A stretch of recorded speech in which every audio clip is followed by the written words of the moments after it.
Baiklah, Assalamualaikum warahmatullahi wabarakatuh. Waalaikumsalam warahmatullahi wabarakatuh.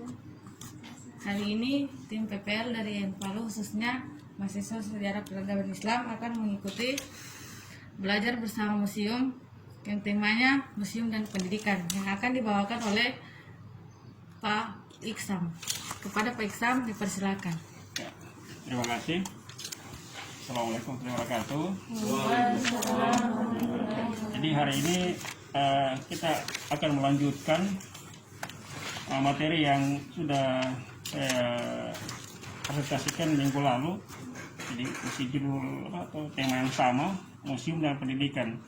Tapi sebelum kita lanjut, saya akan mereview kembali yang minggu lalu itu ya, sekedar mengingatkan agar kita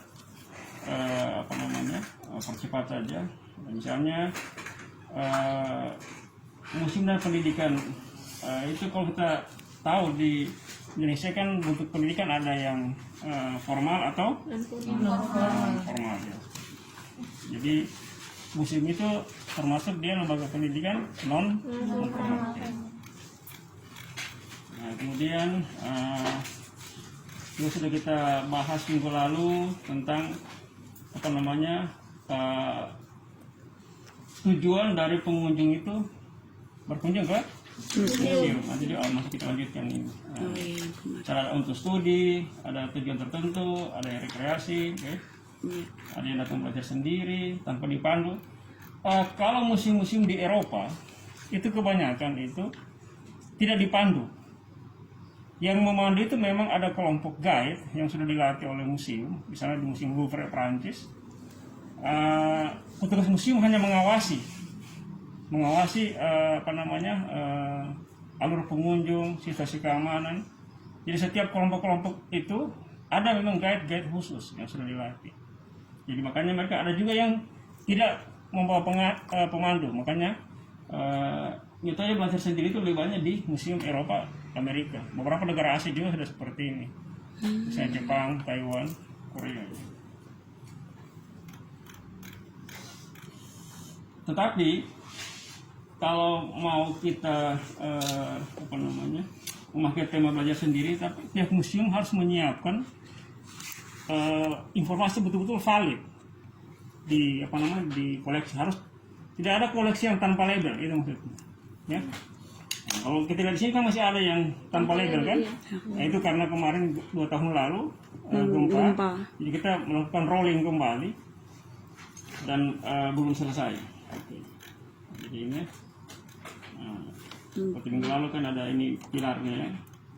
Di museum itu dia menyediakan informasi yang sifatnya edukatif terhadap siswa maupun guru. Jadi dia selalu dalam hubungan yang terus menerus ya, tanpa putus. Museum sebagai sumber belajar ya. Nah, ingat selalu kalian ingat, nyawa sebuah museum adalah koleksi. Ya, tanpa itu kita tidak akan bisa berbuat apa-apa. Kalau cara koleksi berarti bukan. Sekarang kita lanjut ya. Masih ini museum pendidikan, tapi kita membahas tentang kegiatan pendidikannya sebagai dalam bentuk apa. Mulai, karena ini abstraknya. Mengunjungi suatu pameran yang baik di dalam sebuah bangunan yang indah seperti museum dapat memberi kesan yang kurang baik bila pelayanannya kurang memuaskan. Ya. Hal ini akan menyebabkan pengunjung mengambil keputusan tidak akan datang lagi. Ya, misalnya terus terang bermacam-macam bentuk pelayanan museum terhadap tamu datang kemari. Itu tergantung dari wawasan, pendidikan, keterampilan seorang pegawai museum, apakah sudah pernah mendapat training. Sehingga kalau pengunjung kecewa atau memberi kesan atau citra yang kurang baik, nanti bilang begini, oh saya ke Museum Sulawesi, masa ada petugas museum bilang tidak ada buku ini, atau malah kita dipimpong sana kemari, ya? Seperti itu. Bisa jadi itu ya. Bisa dibayangkan kalau ketemu dengan orang seperti itu, ya. pengalaman yang dimulai dari awal masuk halaman parkir sampai mereka pulang haruslah mendapatkan pengalaman yang menyenangkan dan memuaskan. Ya, itu. Karena kita pertama tadi ingat museum itu sebuah lembaga publik, ya, lembaga publik. Oke. Itu abstraknya. Dari sebuah referensi tentang apa namanya pengunjung di museum dari buku Anthropology and the Public yang keluaran lama ini, ada dua macam pengunjung ke museum, ya. Ini buku terbitan Museum Leiden, ya. Yang pertama sudah biasa ke museum, ya, itu kelompok pertama. Karena ada hubungan antara koleksi museum dengan pusat perhatiannya. Mereka sudah merencanakan akan berkunjung. Mereka adalah para kolektor, seniman, perancang, ilmuwan, dan mahasiswa pelajar seperti kalian, ya. Jadi memanfaatkan salah satu tugas museum itu sebagai sumber ilmu pengetahuan. Kemudian yang kedua, pengunjung yang baru, ya, yang baru. Sulit diketahui karakteristiknya. Misalnya mereka datang tanpa tujuan tertentu, spontanitas atau iseng, dan tidak menjadi pelanggan di museum, pengunjung museum. Tetapi sekarang ini kan seperti yang saya pernah materi sebelumnya tentang penelitian di museum, untuk mengetahui tentang karakter ini kita melakukan apa? Masih ingat? Penelitian pengunjung. Pernah kan saya 2 minggu lalu, ya? Ya? Minggu kemarin. Yang minggu kemarin, ya? Bagaimana kita mengetahui minat pengunjung? Kita melakukan Penelitian studi pengunjung. Oh, yang kemarin. Ya, oke. Ya, itu. Untuk mengetahui karakteristiknya. Oke. Kemudian ahli lain mengatakan motivasi pengunjung datang ke museum itu ada berapa ini, ya? Ada 3, ya. Ada 3. Oke. Menurut T.H. Foot, ya.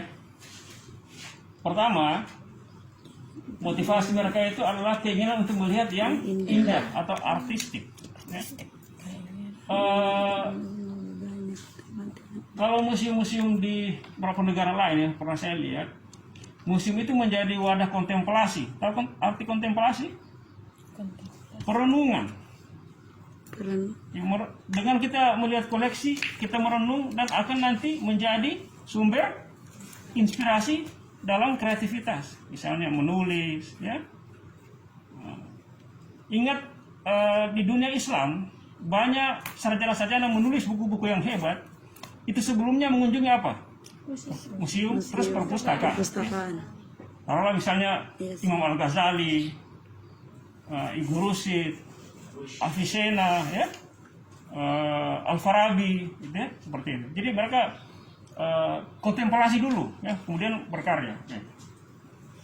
Kemudian keinginan untuk mendapat informasi yang lebih banyak, yang misalnya tematik atau intelektual.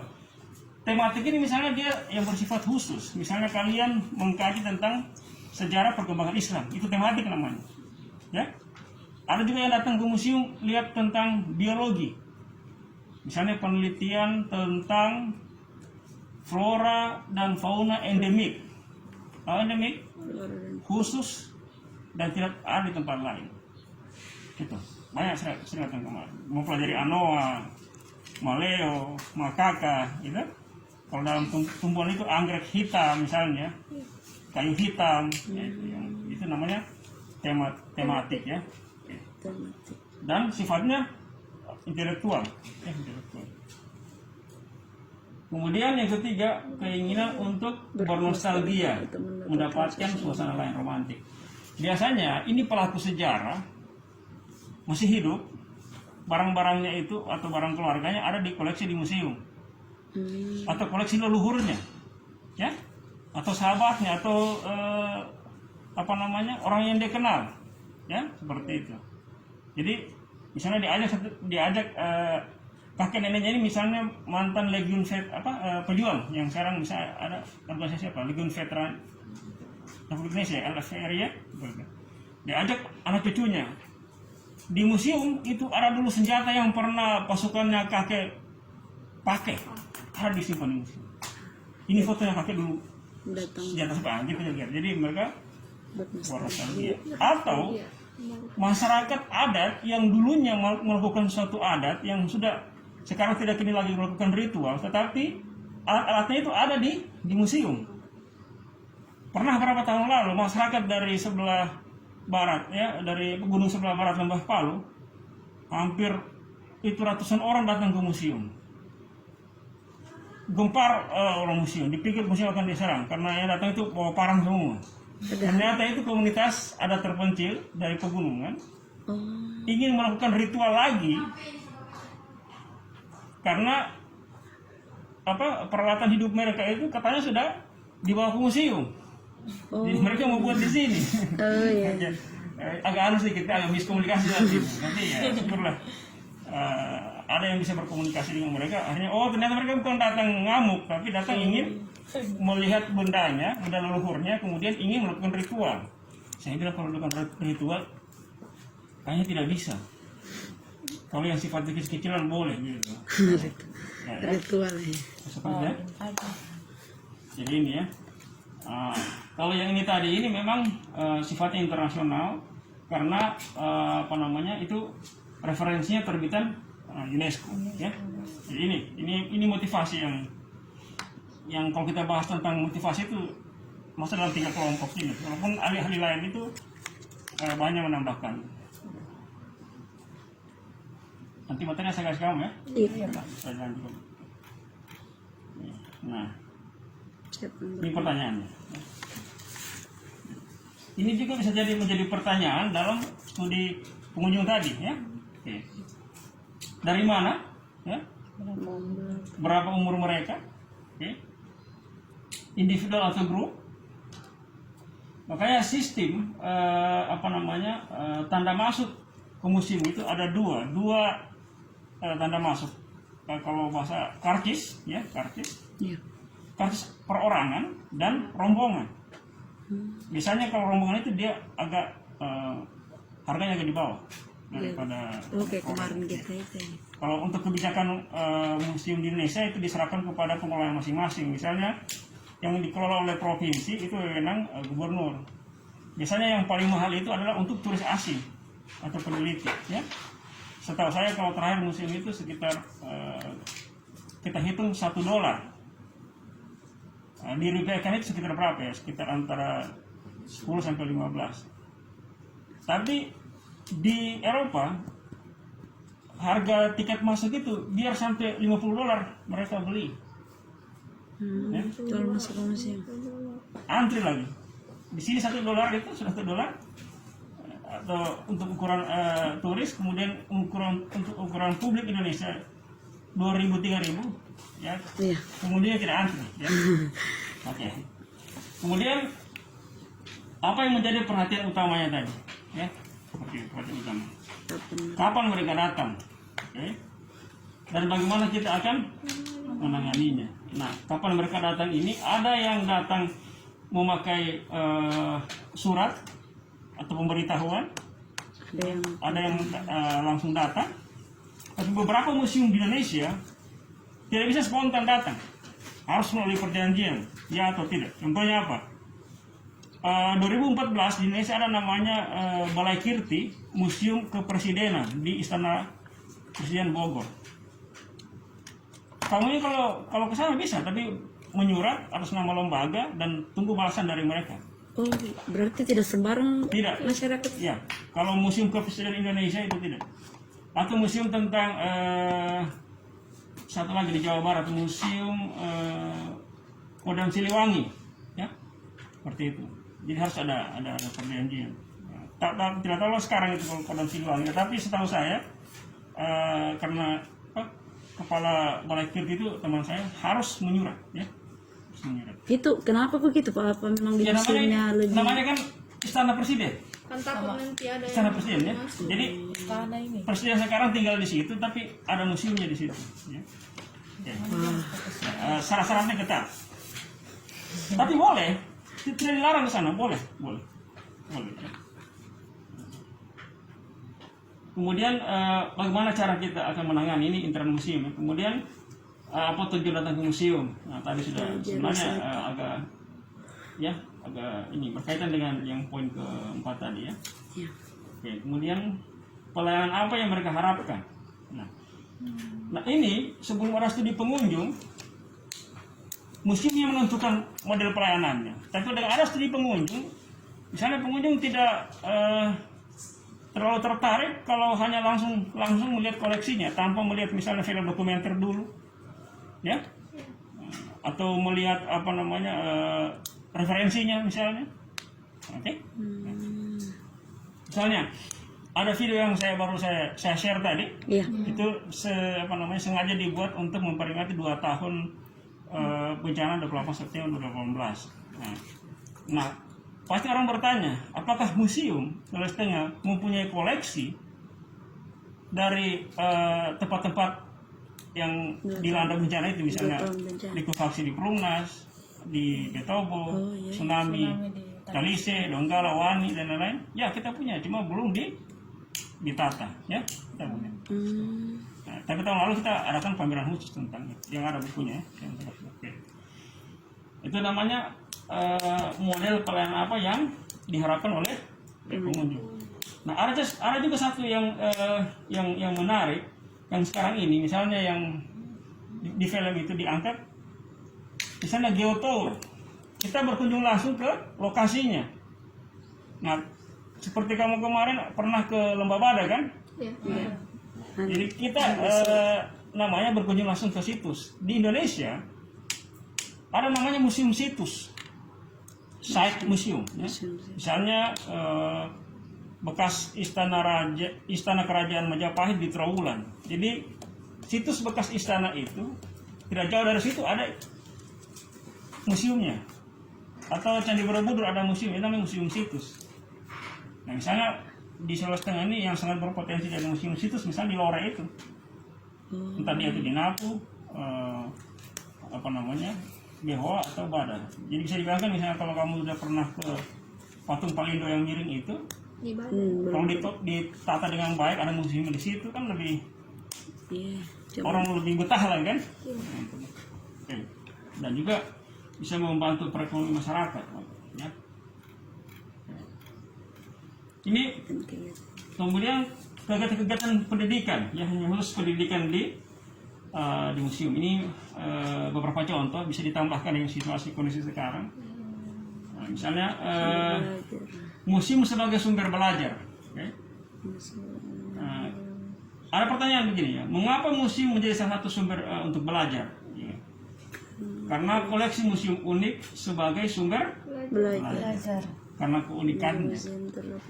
Jadi bayangkan kalau semua benda budaya yang ada di masyarakat kita kumpul tanpa ada seleksi secara ilmiah, kita kumpul di museum, penuh dengan museum yang orang biar halaman penuh semua. Makanya harus ada ilmu untuk menseleksinya, ya. Supaya hanya yang betul-betul mewakili, yang representatif tentang sebuah tema budaya yang bisa menjadi koleksi museum. Kemudian hanya di museum terdapat sumber belajar tersebut. Koleksi museum memiliki keterkaitan dengan budaya masyarakat secara langsung. Ya, misalnya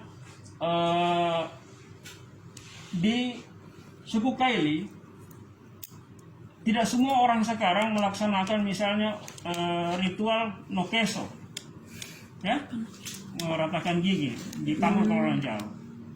Jadi kamu mungkin pernah dengar tapi tidak pernah lihat lagi, ya. Nah, dengan ke museum melihat alat-alatnya sudah ada gambar, oh ternyata ritual ini sebagian masyarakat di Sulawesi Tengah masih melaksanakan dengan alasan-alasan tertentu seperti itu. Jadi tidak boleh juga kita bilang so tidak ada lagi. Ya. Sama sekecil kasih begitu. Ya, diratakan ya. Gigi taring kita itu diratakan dengan tujuan menghilangkan sifat-sifat tidak baik atau sifat-sifat iblis di dalam tubuh kita. Itu sebenarnya. Karena gigi taring itu dianggap representatif hal yang kurang baik. Itu pemikiran leluhur kita ya. Iya orang Bali itu. Ya, Bali betul di Palu. Ya. Kemudian poin B, belajar melalui objek museum. Ya. langsung, pengalaman yang nyata. Ya? Jadi kamu tidak hanya apa kalau kayak bilang tesa mitesa, cerita yang diceritakan para pembuktian. Misalnya begini, kamu pernah dengar dari teman di Sulawesi Tengah ternyata pernah hidup gajah. Ah, masa? Iya kah? Dari mana kau tahu? Saya lihat di museum langsung. Nah, itu begitu. Di museum. Di museum cuma ada harimau. Oke. Oke, jadi kemudian pengalaman emosional, keterkaitan emosional dengan koleksi itu. Stimulasi dengan koleksi. Ya, kadang seperti yang saya bilang tadi itu mempengaruhi, merangsang seorang untuk lebih kreatif dan menjadi sumber inspirasi dalam berkarya. Ya. Contohnya begini. Saya ingat beberapa tahun lalu saya menerima kunjungan seorang instruktur bagaimana membuat kerajinan seni kriya yang menjadi pemasukan pengrajin gerabah. Tahu gerabah? Kalau kita sini bilang belanga-belanga tanah itu, yang jadi pot, yang jadi belanga tanah. Ada juga jadi pot, ada juga jadi belanga untuk masak, ada juga jadi vas bunga. Sekali waktu instruktur dari Jawa ini setelah melakukan pelatihan di sini, melatih pengrajin kita cara membuat yang halus, yang baik, lengkap dengan motif-motif hiasan. Instruktur ini ke museum, ke sini, dia kaget loh. Di sini ternyata banyak peninggalan leluhur kita yang motif hiasannya sudah sangat tua, cuma tidak lagi diproduksi. Ternyata apa yang dianggap itu yang di sana itu di sini yang lebih tua misalnya, ya. Gitu. Oke. Kemudian yang poin C, program edukatif di museum. Pameran adalah apa ya? Alat belajar. Oke. Kemudian menggunakan sumber belajar lain, misalnya koleksi, selain pameran. Misalnya begini. Kita belajar bersama cara membuat, misalnya cara membuat keranjang dari rotan misalnya, atau dari daun silat. Kan ada koleksinya. Tapi kita tidak pakai koleksi yang asli, tetapi kita bagaimana membuat yang baru sesuai dengan seperti yang aslinya, yang mesti yang tua. Ya kita buat yang baru, tapi dari cara membuatnya sama persis dengan masa lampau. Jadi ini yang lebih sebenarnya langsung menyentuh ya, nyata. Jadi kita tidak hanya melihat belajar tapi juga langsung membuat. Cara membuat alat musik, suling bambu, bagaimana membuat bunyi yang baik, gitu, menyetel. Kemudian menggunakan museum sebagai tempat khusus untuk kegiatan festival ya. Pagelaran, workshop, seniman. Malah pernah di sini ada festival dangdutan ya 20 tahun lalu. 20 tahun lalu. Ya karena dianggap musik dangdut adalah sudah salah satu peninggalan warisan budaya Indonesia ya, mempengaruhi dunia. Tapi dia dianggap budaya kontemporer ya, yang mempengaruhi dunia. Nah, apa sasarannya dari kegiatan yang di atas tadi? Contoh-contoh itu pertama untuk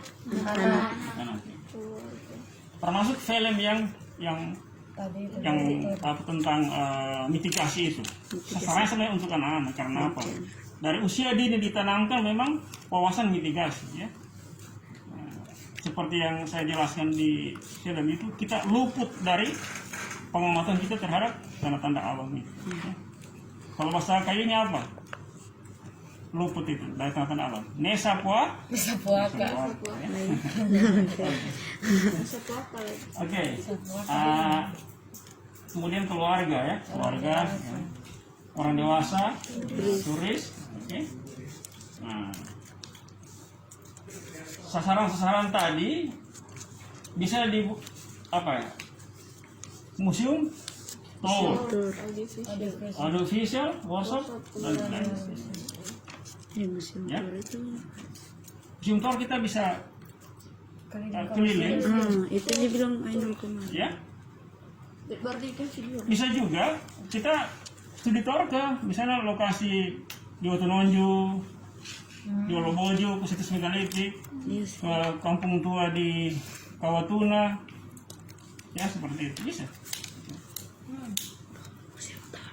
Yang paling terdekat kampung tua situs megalitik ada di Kawatuna, di atas bandara, di dekat perumahan Korp di atas.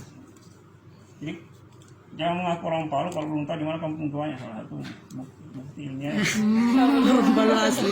Ini bahaya orang Palu ini. Nah, apa ya? Kali dua.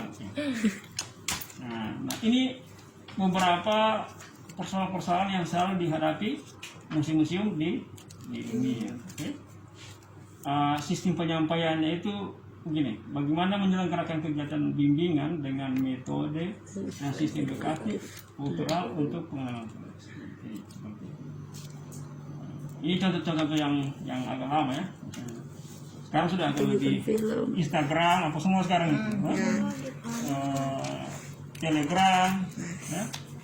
Nah, kalau ini masih yang lama ini, masih VCD, role playing. tapi ingat Jepang itu sekarang dia teknik pengambilan gambar kameranya kembali kepada metode lama yang pakai pita itu. Ya, Jepang kembali ke situ karena lebih tahan untuk dia bisa berapa ratus tahun. Oh, kaset yang aneh. Daripada kalau yang digital begini. Benar. Belum talinya. Ya. Jadi ada pameran, pertunjukan film, role playing, peragaan, ceramah, demonstrasi yang saya bilang tadi, kita cara bagaimana membuat ini self instruction ya untuk pengembangan diri ya, teaching kit ya. Ini biasa juga sekarang ini lagi di Jepang misalnya, karena Jepang sama dengan kita, wilayah yang sering dilanda gempa bumi. Di Jepang itu teaching kitnya adalah bagaimana semua orang itu mulai dari usia dini punya keterampilan untuk menyelamatkan diri dengan menggunakan langsung peralatannya seperti di dokter.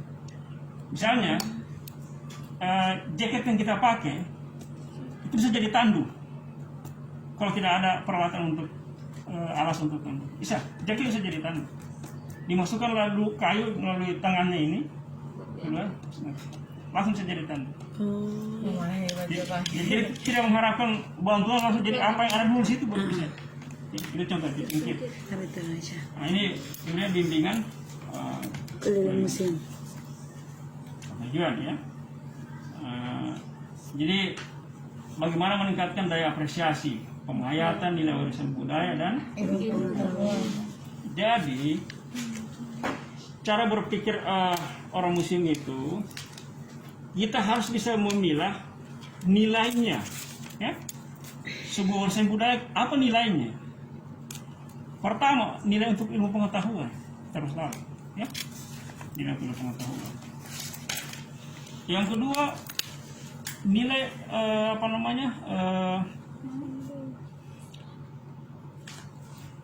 akademisnya ya.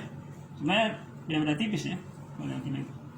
Yang ketiga itu nilai praktis, bermanfaat tidak untuk masyarakat ya.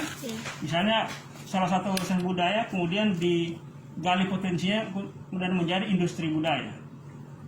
Saya kira kalau Jogja, Bali dan lain-lain sudah warisan budaya sudah menjadi industri budaya kan. Itu yang perlu kita kemudian tujuan kegiatannya misalnya ada apresiasinya terhadap apa, dia warisan budaya yang mana, ilmu pengetahuan apa jadi perangkat.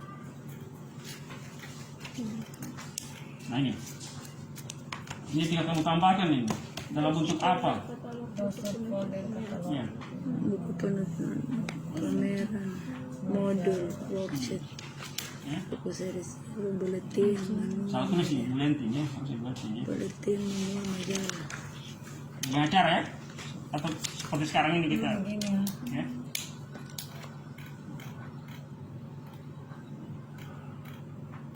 Itu Kalau ada pertanyaan boleh lah. museum. Ini besar gambar sini. Kegiatan belajar dan Nah, berguna. seperti ini. di Indonesia juga ada museum permainan anak-anak. Sudah banyak anak-anak sekarang itu tidak lagi menggunakan sumber daya alam yang ada di wilayah ini. Sudah serba modern gitu ya, pakai baterai, pakai remote. Nah, di Jawa Barat teman-teman saya itu ada yang buat satu komunitas, akhirnya mereka membuat museum. Salah satu misalnya kegiatan belajarnya, bagaimana kita belajar membuat kembali main anak-anak itu. Ada yang dari daun, ya, ada dari kayu, ada dari barang-barang bekas, ya, kita manfaatkan. Akhirnya juga bisa jadi sumber mata pencaharian, ya. Nah, ini kegiatan keluarga, ya.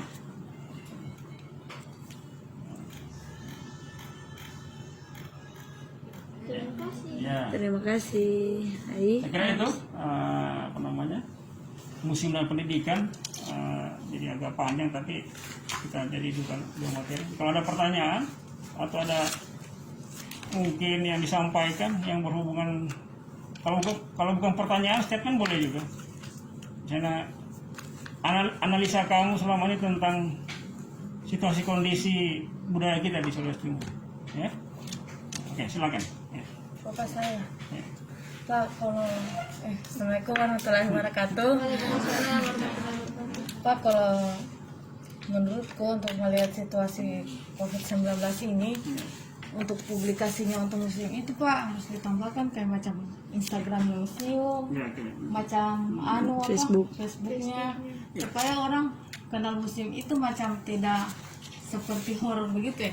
Kita orang sebagai mahasiswa PPL di sini macam kita masih kenal ini museum ya. Seperti yang kamu orang pikirkan museum itu macam cuman yang barang antik-antik di dalam. Jadi macam kita orang bikin Instagramnya, kita mau foto baru kita bikin caption yang bagus-bagus supaya orang tertarik dengan museum itu. Oke, ya. Dan di matanya masyarakat itu museum tidak seperti yang apa orang pikirkan itu. Ya, jadi ini memang satu apa namanya usulan yang bagus. Jadi memang museum selama ini memang sudah memiliki website sebenarnya, website. Hanya saja di 2 tahun terakhir, sebenarnya misalnya untuk perangkat wifi di museum ini dulu seluruh ruangan kita gunakan, ya. Dan karena waktu gempa itu rusak, jadi sekarang ini memang hanya ada di bagian Depan. administrasi. Tapi itu bukan menjadi kendala buat kita. Salah satu kiat museum, walaupun ratusan koleksinya sebenarnya itu mengalami kerusakan, ya.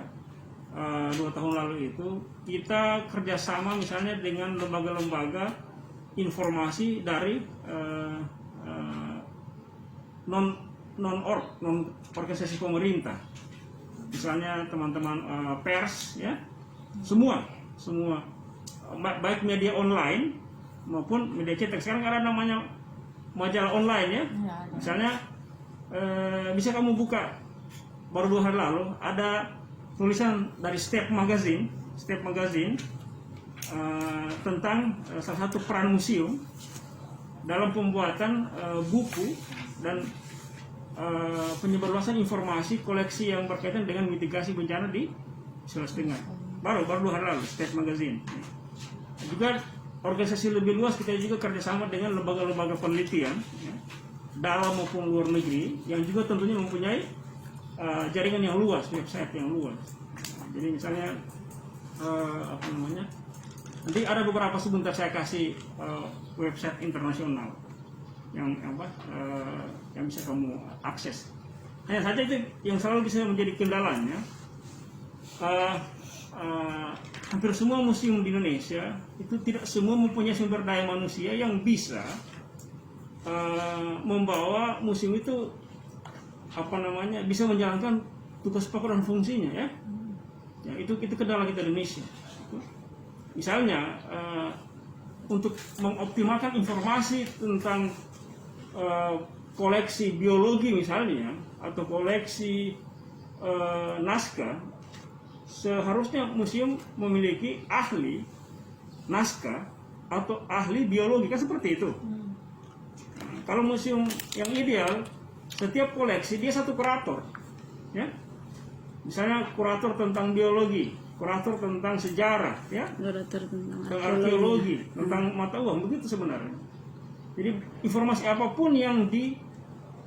inginkan oleh pengunjung yang ingin diakses misalnya melalui website itu semua tersedia. Jadi itu memang betul kendala, salah satu kendala museum, bukan hanya museum di Sulawesi Tengah, di Indonesia seperti itu ya, keterbatasan kepada sumber daya manusia. Saya kira kalau dana, anggaran tidak menjadi alasan ya, karena negara punya anggaran. Jadi kan kalau ada selalu di mana-mana karena keterbatasan anggaran apa itu menurut saya sudah tidak ya. Kalau pendapat pribadi saya itu bukan menjadi alasan. Jadi sumber daya manusia yang kita tingkatkan, termasuk memanfaatkan setiap media informasi yang ada sekarang ini. Oke, saya kira itu ya. Iya, Pak. Ada lagi? Ya. Oke. Assalamualaikum warahmatullahi wabarakatuh. Waalaikumsalam. Pak, kan ada tadi yang Bapak bilang itu masalah apa? Bakeso. Oh, Nokeso. Bakeso. Itu kan Bapak bilang kan itu meratakan gigi. Iya. Seperti kan ada di kampungku itu kalau selesai kayak hataman Quran itu kan biasa dibilang juga bakeso. Kita itu kan kayak di pondak, baru terus dibawa ke Kuala kayak dikasih mandi begitu. Itu dinamakan bakeso juga tahu? Ya, sebenarnya Nokeso itu intinya bagaimana transformasi dari usia anak-anak itu ke usia remaja sebenarnya itu intinya. Jadi dia sudah persiapan bagaimana menghadapi usia remaja sehingga kan biasanya dalam ajaran Islam itu ada usia yang sudah memasuki kalau dia berbuat sesuatu yang dilarang agama dia akan berdosa kan? Seperti itu. Jadi menjelang usia itu sebenarnya upacara adat Nokeso ini dia sudah ada sejak masa prasejarah. Tetapi di masa Islam masuk ke Sulawesi Tengah itu ajaran Islam itu beradaptasi dengan beberapa ritual seperti Nokeso. Jadi misalnya ada perangkat-perangkat upacara yang awalnya misalnya menggunakan hewan-hewan yang dilarang dalam agama Islam itu sudah tidak digunakan ya. Tapi ingat masyarakat Kaili masih menggunakan hewan-hewan yang dilarang dalam agama pada beberapa ritual. Ya, misalnya Murabi Nangga juga seperti itu. Kemudian kenapa misalnya beberapa tahap dalam upacara itu tidak boleh menginjak tanah, dikasih mandi, tapi dikasih mandi itu menggunakan doa harus baca Bismillah misalnya, baca wudhu dulu, ambil wudhu dulu, kemudian tidak menginjak tanah, dan itu apa? Simbol menjaga kesucian, ya. Kesucian. Walaupun memang saya katakan tadi ada memang perbedaan dari beberapa makna Nokeso dari masa prasejarah ke masa sejarah hingga sekarang ini, karena bukti ritual Nokeso ini yang tertua kami temukan ya, tim museum dengan penelitian arkeologi itu sudah ada paling tidak 2000 tahun yang lalu. Ini bukti ilmiahnya yang kami temukan dari temuan sekitar 500 gigi pada penguburan di Kalamba di daerah Lore Tengah. Itu sudah ada bekas di Keso atau di Rata. Jadi bukan hanya cerita ya. Maksudnya Pak, penemuan apa ini di gigi manusia di Kalamba? Digali berarti itu Pak? Ya jelas. Aduh, Jelas. Ya, kita temukan 20 tahun lalu, tahun 2000. Jadi kalau kita bicara tentang Nokeso, makanya saya bilang tadi beda, ada beberapa makna yang berbeda ritual Nokeso di masa prasejarah dengan Nokeso di zaman setelah orang Kaili itu mengenal agama Islam. Saya kira seperti itu ya. Jadi banyak upacara lain juga seperti itu. Misalnya upacara adat Bali ya, setahu saya itu tidak semua orang Kaili melaksanakannya. Ini Pak, terus saja. Oke. Dan setahu saya pelaku Bali itu harus suci semua. Yang perempuan tidak boleh haid, pelakunya harus wudhu dulu sebelum melakukan kegiatan, dilaksanakan setelah sholat Isya, dan di hari terakhir yang paling terakhir yang menutup semua rangkaian Balia itu adalah imam kampung atau imam masjid di tempat itu mendoakan semoga kegiatan itu dijawab oleh Allah. Itu paling terakhir. yang pelaku-pelaku boleh tadi yang biasa kita lihat melakukan adegan tari-tarian ini apa semua. Di tahap paling akhir mereka duduk, tapi yang tutup adalah imam atau seseorang yang dianggap mempunyai bisa membaca doa. Itu sebenarnya. Jadi sekarang sudah beda kan kamu punya pandangan tentang itu kan? Makanya saya bilang ada beberapa upacara adat di Sulawesi Tengah tidak boleh sembarang dipertunjukkan karena ada tujuan khusus. Jadi bukan ritualnya yang keliru, tetapi orang yang memahaminya gagal apa namanya? Gagal paham. Gagal paham, bukan gagal fokus. Betul, aku kalau gagal fokus. Oke, sedikit lagi saya ada tambah. Masih ada satu lagi pertanyaan? Ada? Kalau tidak ada, mungkin ada teman kalian dari FKIP lagi dia studi mau tulisan skripsinya, ya. Mungkin ada yang mau tanya mereka kan sedikit di sini? Oh ya, nah, jadi kalau yang tidak pertanyaan lagi, kebetulan saya Pak, misalnya kan tadi dibilang kayak Instagram itu, kalau misalnya dari teman-teman PPL buat akun untuk museum itu bagaimana Pak? Tidak apa-apa. Tapi kita atas namakan Iya, Instagram misalnya museum. nama Instagram begini, namanya begini, program PPL misalnya IAIN jurusan ini di museum, boleh? Oh begitu. Iya. Iya. Jadi tidak boleh kamu tulis langsung Instagramnya Museum. Itu. Oke? Oh iya Pak. Nah, Nanti misalnya Instagramnya dia punya nama akunnya itu program PPL mahasiswa Yayan ini Palu. Ya. angkatan ini di Museum Sulawesi Tengah. Jadi apapun informasi di sini ya silakan. Oh iya Pak. Kan gitu. Iya Pak. Selama namanya tidak langsung menyebut nama, Iya Pak. saya kira boleh. Ya? Oh iya. Sepanjang itu informasinya bisa dipertanggungjawabkan. Ya? Oh iya Pak. Tidak boleh bilang hanya dengar-dengar. Hanya dengar kabar. Karena perbedaan itu orang-orang yang ilmiah dan tidak ilmiah itu adalah cara berpikir. Iya Pak. Iya. Dan nanti kita upload ada lagi nanti yang komen oh tidak begini. Saya kira itu dari saya. Iya Pak. Ya, terima kasih. Boleh di sini. Tutup ya, mari, mana nanti coba. Ya, baiklah, itu tadi. Ya baiklah itulah tadi pemaparan materi belajar bersama museum dari Pak Iksam. Kurang lebihnya mohon maaf. Wassalamualaikum warahmatullahi wabarakatuh. Waalaikumsalam.